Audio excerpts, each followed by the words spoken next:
মুসলমান ভাইরা আমার, কেউ কারো দিকে তাকাইবেন না, নিজের চিন্তা নিজে করবে। মান আরাফা নাফসাহু ফাকাদ আরাফা রাব্বাহু, যে নিজেরে চিনলো সে আমার আল্লাহরে চিনলো। ও বাজান, আপনারা তো আমারে চিনেন। এমন এক সময় ছিল আমি গান ছাড়া ওয়াজ করতে পারতাম না, গীত গাওয়া ছাড়া কথা বলতেই পারতাম না, ডিজাইন করে কথা বলা ছাড়া আমি আমার বন্ধুগণ কথা বলতে পারতাম না। বাইরা আমার রঙিলা পোশাক না পরলে আমার পোশাক হইতো না, দামি গাড়ি ব্যবহার না করলে আমার ভালো লাগতো না। বাবাজি কিসা আমারে পরিবর্তন করাইল।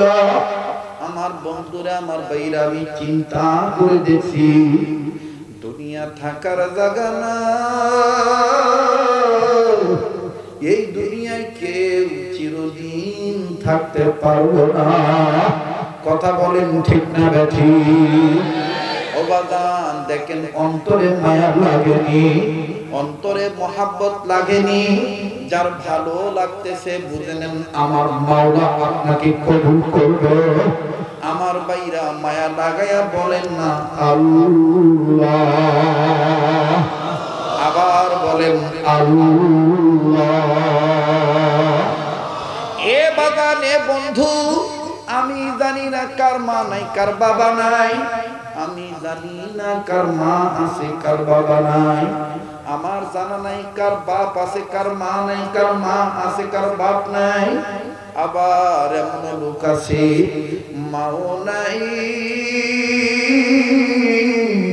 বাবাও নাই। মুসলমান বাইরে কেউ কোনো নড়াচড়া নাই, নিজের দিকে নিজে তাকাইবেন বাবা। যখন দেখবেন নিজের মধ্যে কোন রহমতি দুলাদুলি আসবে, বুঝে নিবেন এই বয়ান ইখলাস করা বয়ান, এই বয়ান আপনার দিলে তাসির হওয়া বয়ান। আমার বন্ধুগণ, নিজের আমল না থাকলে আমার কথাগুলি আপনার দিলে তাসির হবে না। এ বন্ধু, এ বাবাজি, এ গাড়িওয়ালা, এ বাড়িওয়ালা, ও মা বোনেরা, কোন বাড়ির মধ্যে তুমি টেলিভিশন নিয়ে ব্যস্ত থাকো, মা গো কোন মোবাইল নিয়ে তুমি ব্যস্ত থাকো, এই বাড়িতে তুমি বসতা, এই বাড়িতে তুমি যখন নতুন কাপড় পরিয়া নববধূ হইয়া আসলা, মা তোমারে কতজন কত শরবত খাওয়াইল। মা গো আবার এমন একদিন আসবে, এই পরনের কাপড় তোমার গায়ে থাকবে না, মা তোমার শরীর থেকে পরনের কাপড়টা খুলিয়া নিবে। ওলামা তোলাবেদের অনুরোধ করব, আল্লাহর রাস্তে তাআরুজ বাদ দিয়ে দে। কে কোন পীরের মুরিদ বোঝা দরকার নাই, কে কোন দলের লোক তাও দেখার দরকার নাই। দেখেন লোকটার কথা হক কিনা, যদি হক কথা হইয়া থাকে তাইলে আপনি কেন হকের পক্ষে থাকবেন না? কথা বলেন ঠিক না বেঠিক? মুসলমান ভাইরারে আমার, এই ভদ্র মহিলা ডাক দিয়ে বলতেছেন বাবা, ভদ্র মহিলা বলতেছেন ও আমার প্রাণের স্বামী, আমার আর কোনো চিন্তা নাই।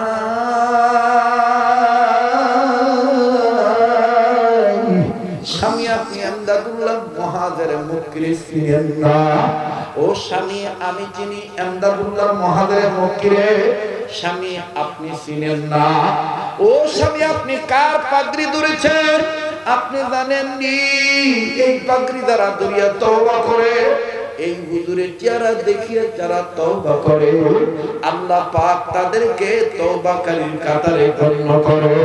চিৎকার দিয়ে বলেন সুবহানাল্লাহ, আবার বলেন সুবহানাল্লাহ।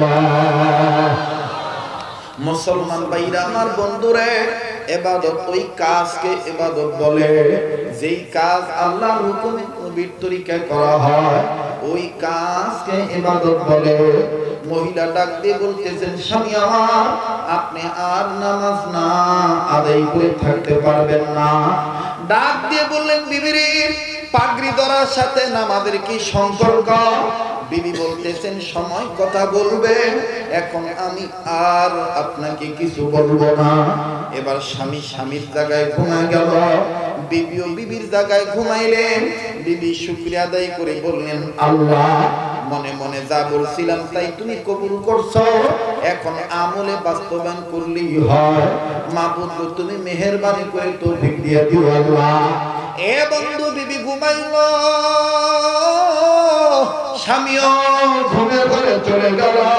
আমার বন্ধুগণ, হাজী এমদাদুল্লাহ মুহাজিরে মক্কি রহমাতুল্লাহি আলাইহি শেষ রাত্রিতে যখন তাহাজ্জুদের সময় হইল, হাজী সাহেব রহমাতুল্লাহি আলাইহি উনি সুন্দর করে ওযু বানাইলেন। ওযু বানাইয়া পাগড়ি যখন পেঁচাইলেন, মায়া লাগাইয়া কাঁদেন না, বলেন না আল্লাহ। ভাই, তোমার আমার এখনো দিন নরম হয় নাই। ভাই, তোমার আমার এখনো কানতে মনে চায় না। অনুরোধ করবো, যে চলিয়া যাইতে চায় তাকে চলিয়া যাইতে দাও। খবরদার কেউ কারো দিকে তাকাইও না। তোমার কবরে তুমি যাইবা, আমার কবরে আমি যাব। আজকের মাহফিলটা আমার জীবনের শেষ মাহফিল হইয়া যাইতে পারে। ও বন্ধু, ও বাবাজি, তারাই তো আল্লাহ আল্লাহর কথা শুনবে, তারাই তো আল্লাহ এবং আল্লাহ রাসূল আল্লাহ ওয়ালাদের মহব্বত করবে। যাদের দিলে গুনাহ আছে, গুনার জন্য আল্লাহকে ভয় পাইতেছে, বাজান আমার মাওলা আপনার গুনাহ মাফ করিয়া দিবে। এ বন্ধু, এ বাবাজি, আজ আমি আপনি কবরের কথা চিন্তা করি না। আজ আমি আপনি কবরের চিন্তা করি না। আজ আমি আপনি আত্মসমালোচনা করি না। কিন্তু বাজান কথাটা বলতেছিলাম, বলতে যাইয়া আরেক দিকে চলে গেছিলাম। ইমামুল আসর ফকিহুন নাস রশিদ আহমদ গঙ্গী রহমাতুল্লাহি আলাইহি দেখেন ওলামা তোলাবা কেমন নিজের আত্মসমালোচনা করতে, দেখেন ঘুমাইতে যাইয়া নিজের ঘুমটারে কেমন ইবাদত বানাইতে। ইমামুল আসর ফকিহুন নাস রশিদ আহমদ গঙ্গী রহমাতুল্লাহি আলাইহি প্রত্যেকটা দিন ঘুমানোর আগে ঘুমের ঘরে যাইয়া বালিশে মাথা রাখার আগে ছোট্ট একটা কাগজের টুকরার মধ্যে চিঠি লিখতে। খাদেমরা সকালবেলা বিছানা পরিষ্কার করতে যে চিঠিটা পাইতে, চিঠির মধ্যে লেখা থাকতো, আমার বন্ধুগণ গঙ্গী রহমাতুল্লাহি আলাইহি কাগজের টুকরার মধ্যে এইভাবে চিঠি লিখতে। চিঠির ভাষা এইরকম ছিল, মালিক ও মালিক, ডাক দেন না, দেন না, দেন না, দেন না, বলেন না আল্লাহ আল্লাহ আল্লাহ। এই যুবক বলস না, ভাইয়া বলস না আল্লাহ।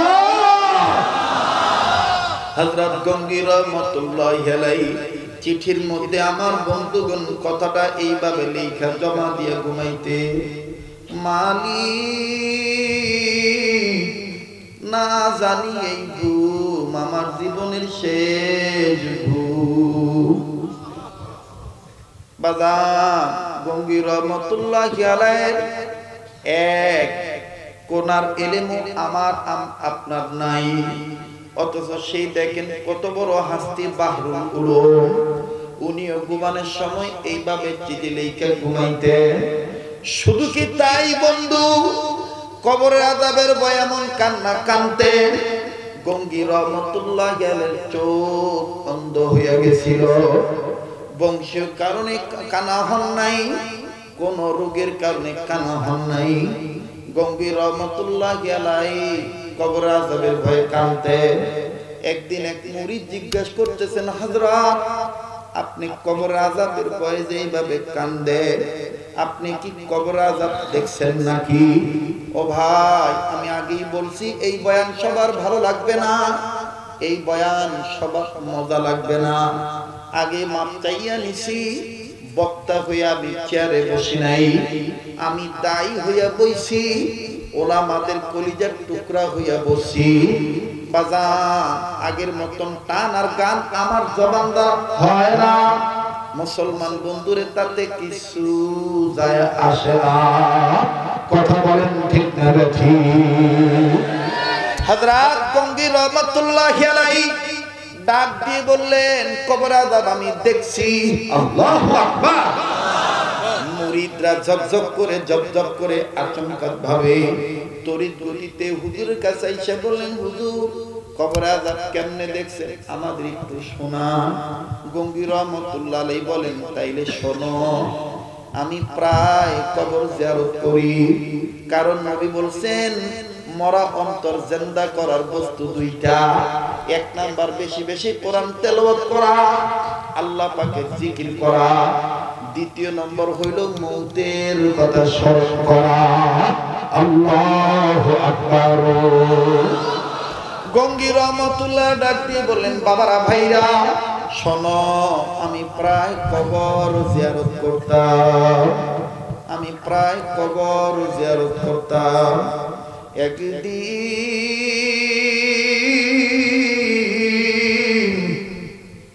আমি একটা কবরের কাছে দাঁড়াইলাম, কবরের কাছে দাঁড়াইয়া বুকে হাত বান্ধিয়া চক্ষুটা আমি বন্ধ করলাম আর কোরআন তেলাওয়াত শুরু করলাম।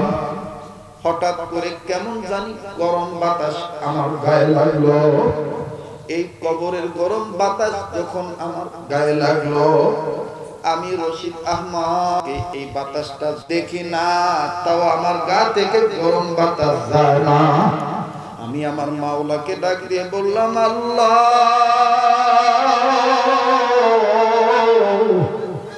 এই লোকটা মনে হয় কবরে আগুনের মধ্যে আছে। আল্লাহ। মুসলমান ভাইদারে আমার, কান্না না আসলো কান্নার বান ধরবেন, আর কানতে যায় যদি এক ফোঁটা চোখের পানি পড়িয়া যায়, এই চোখের পানি তুমি টিস্যু দিয়ে মুছবা না, এই চোখের পানি হাতের তালু দিয়া। হযরত আনোয়ার শাহ কাশ্মীরি রহমাতুল্লাহ আলাইহি বলেন এই এক ফোঁটা চোখের পানি চেহারার মধ্যে যদি মিশায় রাখো, এই এক ফোঁটা চোখের পানি ওই দিন কাজে লাগবে যেই দিনের ব্যাপারে তুমি বলেছিলাম মালিকি ইয়াউমিদ্দিন। আল্লাহ। যেই দিনের ব্যাপারে তুমি বলেছিলাম মালিকি ইয়াউমিদ্দিন, মালিক তুমি বিচার দিবসে।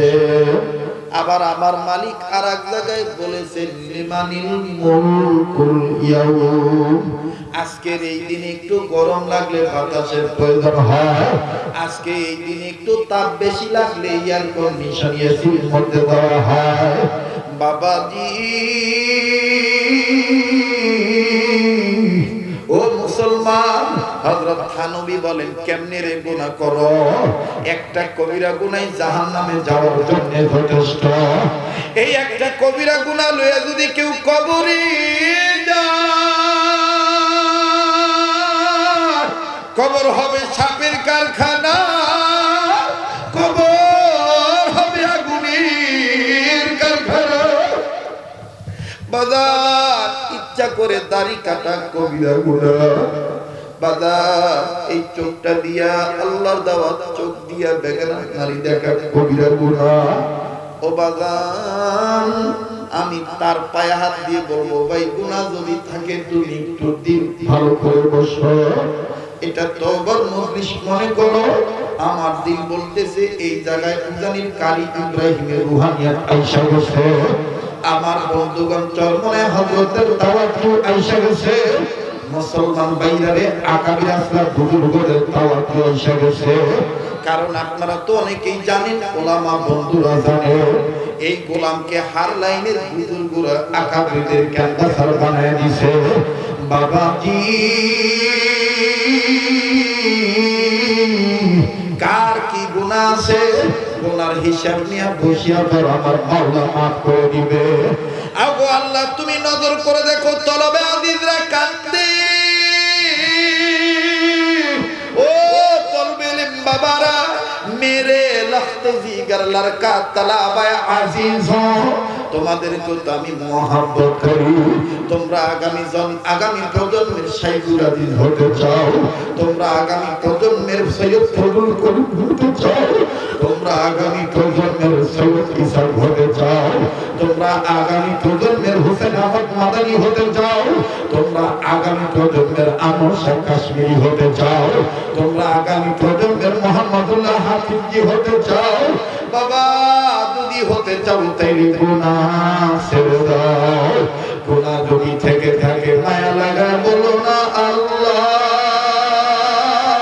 আরে ভাই ডাক দাও না, দাও না, দাও না, দাও না, দাও না, দাও না, আরে বলো না আল্লাহ। ভাই কেউ কারো দিকে তাকায়েন না। ইয়াকা নাবুদু ওয়া ইয়াকা নাস্তাঈন। আল্লাহ তো বলছেন তুমি বলো তোমার ইবাদত করি, তোমার সাহায্য চাই। দেখেন তো বন্ধু হিসাব মিলে দেখেন ইবাদতে আছি না নাকি? ইবাদত আমরা করতেছি নাকি শয়তানকে খুশি করতেছি? হাতটা আমার আল্লাহ দিয়েছে, এই হাতটা দিয়ে আমি গুনাহ করি, এই হাতটা দিয়ে আমি হারাম নেই, এই হাতটা দিয়ে আমি পাপ কাজে হাত বাড়াই। একটু কি চিন্তা করলাম এই হাত আল্লাহ দান করছে? ও বাবা অনেকে মনে মনে ভাবে হুজুর এত তাড়াতাড়ি কেন বুজুর্গ হব, আর কয়দিন বেঁচে নেই তারপরে শেষে তওবা করব। কোনো গ্যারান্টি নাই, কোনো গ্যারান্টি নাই। আমি প্রায় এই বয়ানটা অনেক জায়গায় শোনাই শুধুমাত্র মৌত যে কত নিকট এটা বুঝাবার জন্য। এ বাগান আজকে প্রায় 6 দিন যাবত বাড়ির বাইরে আমার বন্ধুগণ, আজকেও আমার মেয়েটা ফোন দিয়ে বলে 6 দিন হলো আব্বু তোমারে দেখি না। বাজান আহলিয়া বলে ওগো ওগো আব্দুল্লাহ আব্বু, আপনার মেয়ে তো জানেন আপনাকে বাদে ঘুমাইতে পারে না। ওর মন ভুলানোর জন্য কোলবালিশ ওর হাতের নিচে দিয়ে রাখি।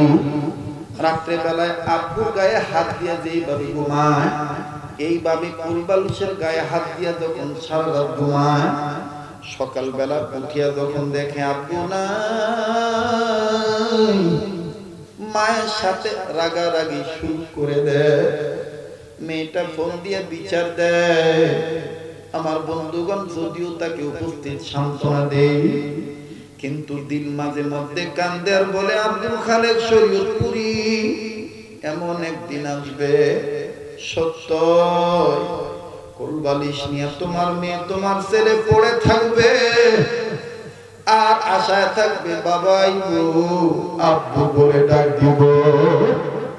কিন্তু ওই দিন এমন হইতে পারে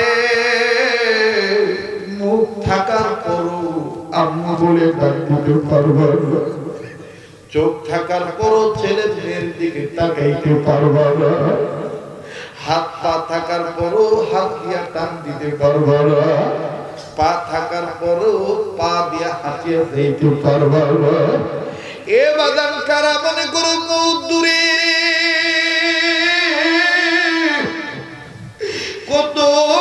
কত কথা বলি রে বন্ধু। প্রায় আমি বলি আমাদের জীবনে কত ঘটনা আমরা প্রত্যক্ষদর্শী।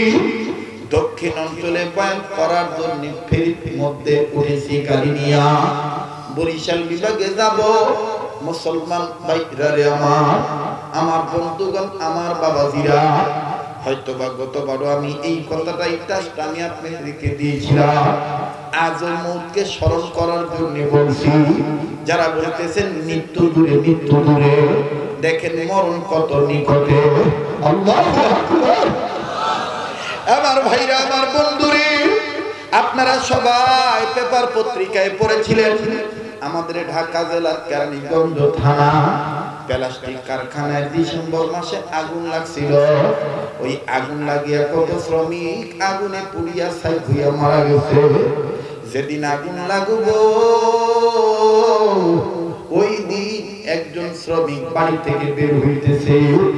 মেয়ে বাচ্চাটা তার মেয়ে কন্যা সন্তান, কন্যা সন্তানটা বাপ কন্যা সন্তান যাদের আছে জানেন, মেয়েরা কিন্তু বাবার ভক্ত বেশি হয়, বাপকে বেশি মহব্বত করে। জুতা জোড়া টানি আনিয়া বাবার পায়ের কাছে দিয়ে বলে আব্বু তুমি জুতা পরিধান করো। বাপ মেয়ের দিকে তাকায় বলতেছে কি হইছে আজকে তুমি আমার এত আদর করো।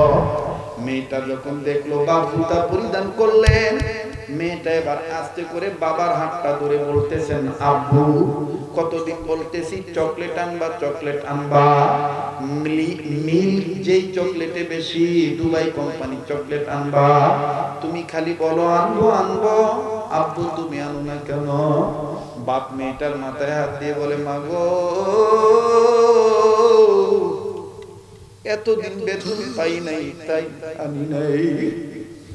ও মা আজকে বেতন পাইয়া তোর জন্য চকলেট আনবো। মেয়েটা এবার বাবাকে চুম্বন দিয়া বাবাকে বিদায় দিলে। বাবা যখন আবার দরজার কাছে যায়, মেয়েটা আবার দৌড়াইয়া বাবার কাছে যায়, আন্দা মেয়েরা ধরে ডাক দিয়া বলে আব্বু কখন আইবা, টাইম তো বললো না। বাপ রাগ হয়ে বলতেছেন কিরে তোর মেয়ের আজকে কি হয়েছে, পাগল হয়েছে নাকি? রাগ হইয়া ডাক দিয়ে বলতেছে আসবো সন্ধ্যা 7টা বাজে। বাপ যদি জানতো আমি সন্ধ্যাবেলা আগুনে পুড়িয়া মরিয়া যাব। বাপ কোনদিন মেয়েটার সাথে খারাপ ব্যবহার করতো না। ভাই দুনিয়া কিন্তু থাকার জায়গা না। আমার বন্ধুরে আমার বাইরে কি এমন পাষাণী দুনিয়া করছো, গুনাহ করতে করতে অন্তর কালো হয়ে গেছে। হায়াতের কিন্তু এক সেকেন্ডের প্রয়োজন নেই। বাপ সন্ধ্যা 7টার কথা বলিয়া বিদায় নিয়ে চলিয়া গেল।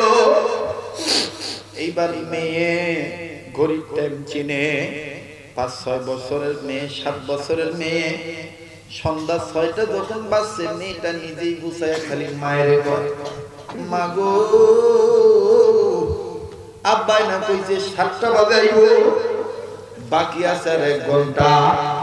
মা ডাক দিয়ে কয় কি হইছে আজকে তো চকলেট কি জীবনে খাস নাই?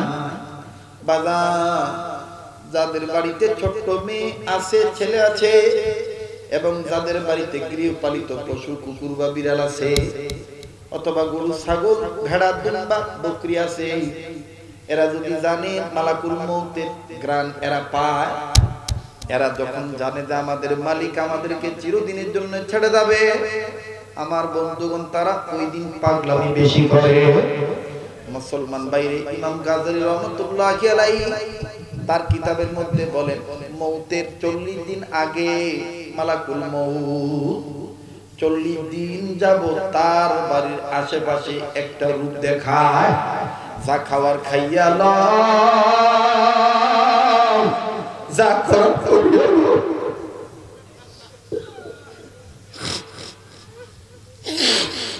যুবক কোন দিকে খেয়াল নাই, এখনো সময় আছে, ইবাদত ওয়ালার সোহবতে আয়। তোদের এই যুবক বন্ধু শরীয়তপুরি যদি আল্লাহর সোহবতে আসিয়া তার চেহারা সুরত সিরাত সুরত সুনিদর্শ সব কিছু যদি ত্যাগ করতে পারে, তুই কেন পারবি না রে ভাই? আয় ফাফিরু ইলাল্লাহ, আয় আল্লাহর দিকে ফিরে আয়। আল্লাহ আমার ভাইরা আমার বন্ধুরা আজকের চোখের পানি আমার মাওলা ফেরত দিবে না, কারণ এই জায়গায় তলবে লেমরা কাঁদতেছে, যাদের পায়ের নিচে ফেরেশতারা পাখা বিছিয়ে দেয়। এ বাজান এ বন্ধু, যার মা নাই তার মতো বড় দুঃখের কেউ নাই, যার বাবা নাই তার মতো বড় দুঃখের কেউ নাই। আগে তো মাদ্রাসা করি নাই, জানা ছিল না, ইদানিং কালে মাদ্রাসা করার পর আমার বন্ধুগণ প্রায় দেখি এতিম বাচ্চার চিৎকার। একদিন আসরের পরে একজন অভিভাবক তার বাচ্চাকে বিস্কুট দ্রব্যাদি দিতে আসছে, ছেলেটাকে নাম ধরে উস্তাদ বলল তোমার বাবা আসছে। আমার বন্ধুগণ ছেলেটার চিৎকার দিয়ে আব্বুর কাছে গেলে আব্বু বলে জড়ায় ধরলেন, বিস্কুট গ্রহণ করলেন। কিন্তু আমারই ঘরের সেইটে বারান্দার মাঝে অপর একটা বাচ্চা গ্রিলের সাথে মাথাটা ঠেকাইয়া কান্দে আর চোখের পানি ছাড়ি ছেড়ে ছেড়ে বলে আমার আব্বু কি আর আসবে না? আমি কি আর কোনদিন আব্বু বলে ডাকতে পারবো না? ছেলেটাকে আমি বললাম আব্বু কেন তুমি এই কথা বললেন? হুজুর আপনি তো জানেন না আমার বাবা এরকম আমাকে অনেক কিছু নিয়ে এসে দিত। এই তো গত কয়েক মাস আগে আমার বাবা অ্যাক্সিডেন্টে মারা গেছে। আমার ওই ভাইয়াটার আব্বার দৃশ্য দেখে আমার বাবার কথা মনে হয়ে গেছে। এ বন্ধু এ বাবাজি এমন কপাল তোমার আমারও হইতে পারে। কেমনে রে তুমি আমি এখন ইবাদতকারী না হই? আল্লাহ। ওই মেয়েটার মা ডাক দিয়ে বলে কি চকলেট কি খাস নাই? তোর বাবা আসবে তো আসবেই। মেয়েটা যখন দেখলো 6টা-7টা বেজে গেল, এইবার মেয়েটা একবার জানালার কাছে যায়, একবার দরজার কাছে যায়। 7টা পার হয়ে গেছে, বাপ তো এখনো আসে না। মেয়েটা মারে ডাক দিয়ে মা আবার একটা ফোন দাও না, আমার বাবা আসতেছে কি আসতেছে না। মেয়েটার মা ফোন দিবে ইন দি মিন টাইম আমার বন্ধুগণ বাবার নাম্বার থেকে মায়ের মোবাইলে কল আসছে। মেয়েটার মা দ্রুত গতিতে রিসিভ করে বলতেছে নে ডক্টর বাপরে তোর বাবা কত দূর। মেয়েটা আবেগ নিয়ে আশা নিয়ে যখন রিসিভ কলটা আমার বন্ধুগণ মোবাইলটা কানের কাছে নিয়ে প্রথমতেই জিজ্ঞাসা করতেছে আব্বা 7টা তো বেজে গেছে, কই তুমি তো আইলা না? মেয়েটার কোনো জবাব নাই। মেয়েটা আবার বলতেছে তুমি কত দূর? মোবাইলে কোনো জবাব নাই। মেয়েটা ভালো করে শুনতে পায় কারা যেন চিৎকার দিয়া কতগুলি লোক যেন চিল্লায় বলতেছে তাড়াতাড়ি কর, এখনো মরে নাই, এখনো বেঁচে আছে। তার বাড়িতে কি মোবাইল করো নাই? তার বিবিকে কি জানাও নাই? আগুন লাগিয়া শরীর অধিকাংশ জায়গা পুড়িয়া গেল। মেয়েটা মারে এরকম করে কিলাইতেছে আর বলতেছে না আমার বাবা এই পোশাক পরে বাইরে হয় নাই, এটা আমার আব্বা না, এটা আমার আব্বা না, এটা আমার আব্বা না। ওবাজান গ্লাসের বাইরে দাঁড়াইয়া মায়ের কোলে চড়িয়া মেয়েটা যখন চিৎকার দিয়ে দিয়ে বলে আব্বু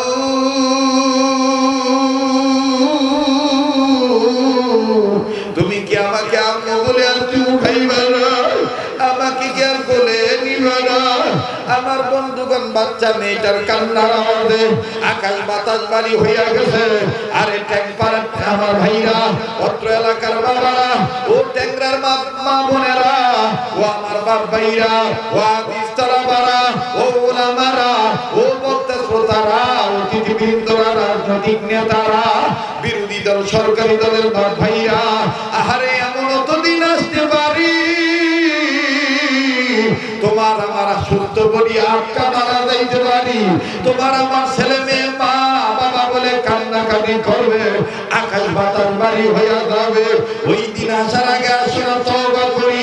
আরে কার মনে কি গুনাহ আছে তার তো তা জানা আছে। আমার ভাইয়া তোমার সাক্ষী তুমি নিজেই, আর বসিয়া থাকিও না। এই আমার বন্ধুগণ এই ট্যাংরা এলাকার এই অত্র এলাকার এই মাটিকে সাক্ষী মানে একটা চিৎকার দিয়া বলো না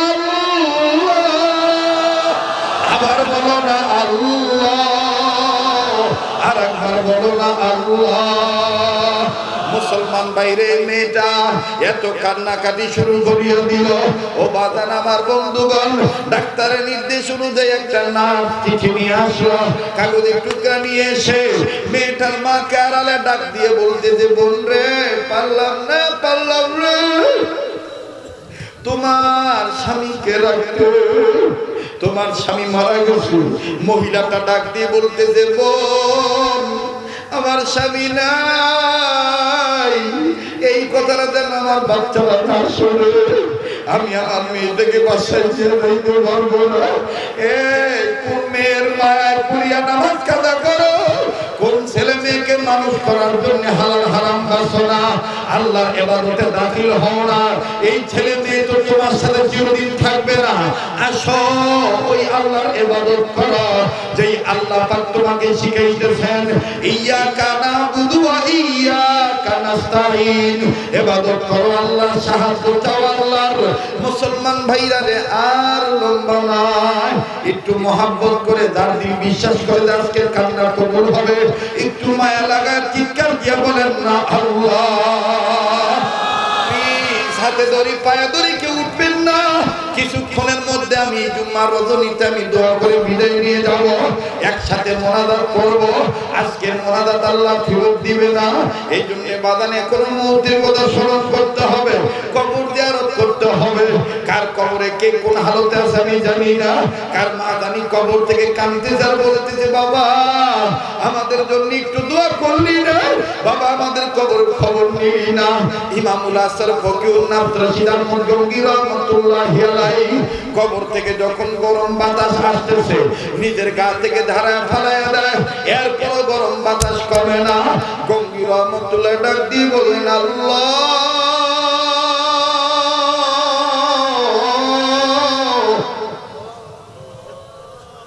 আমার বাতির চক্ষু খুলিয়া দাও, আমি একটু দেখতে চাই কবরওয়ালা কোন হালতে আছে। বাজানরে যারা আল্লাহর ওলি তাদের ভিতরে চক্ষু খোলা। এইবার রশিদ আহমদ গঙ্গি রহমতুল্লাহি আলাইহি ভিতরে চক্ষু দিয়া কবর দিকে নজর করিয়া দেখে লোকটার কবরে এত বড় বড় সাপ। আবার বন্ধুরে কবরের চতুর্দিক থেকে কেমন জানি ধাঁধা করে আগুন ধরতেছে। আর এই লোকটা কবরের ভিতর থেকে চিৎকার দিয়া দিয়া বলতেছে আমার কি কেউ নাই, আমার জন্য কি কেউ দোয়া করতে পারে না, আমার জন্য কি কেউ রুহের মাগফিরাত কামনা করে কান্নাকাটি করতে পারে না। আরে কার বাপ যেন কবর থেকে কাঁদতেছে, কার মা যেন কবর থেকে কাঁদতেছে, কার দাদা যেন কবর থেকে কাঁদতেছে। আর একটু মায়া লাগা বলস না আল্লাহ, আবার বলেন না আল্লাহ। আল্লাহু আকবার, আল্লাহু আকবার। আল্লাহ তুমি এই ময়দানের দিকে তাকায় দেখো, দাড়ি পাকা মুরব্বীরা কেমনে কান্দে, দর্শী আলেমেরা কেমনে কান্দে, থানবীর ভক্তরা কেমনে কান্দে, হুসাইন আহমদ মাদানির সন্তানেরা কেমনে কান্দে, সৈয়দ ফজল করিমের পাগলা আশিকেরা কেমনে কান্দে। আল্লাহ তোমার কি মায়া লাগে রে। আল্লাহ আমরা বুঝতে পেরেছি আমাদের গুনার প্রতি তুমি রাগ হয়ে গেছো, যার কারণে হিন্দু পুলিশরা আমাদেরকে পিটায়। আল্লাহ আমাদের গুনার কারণে তুমি রাগ হয়ে গেছো, যার কারণে আলেমরা কারাগারে আর মাদক যারা ব্যবসা করে তারা বাইরে। আল্লাহ তুমি আমাদের প্রতি রাগ হয়ে গেছো।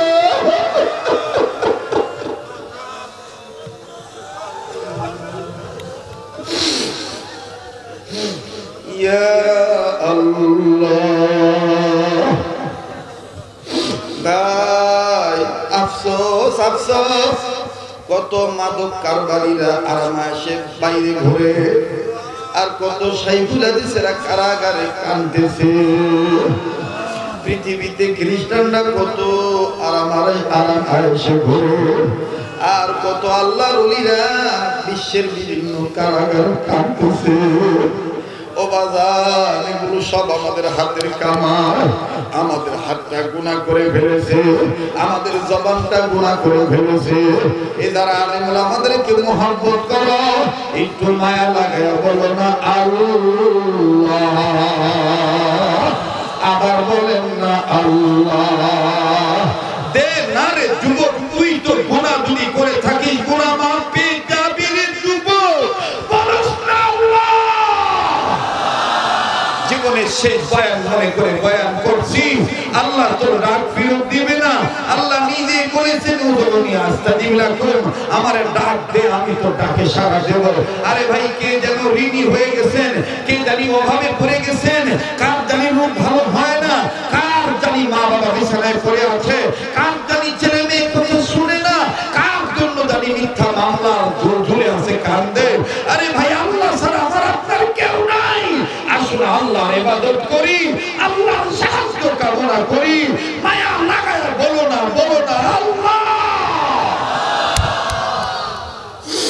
আল্লাহ আল্লাহ আল্লাহ আল্লাহ।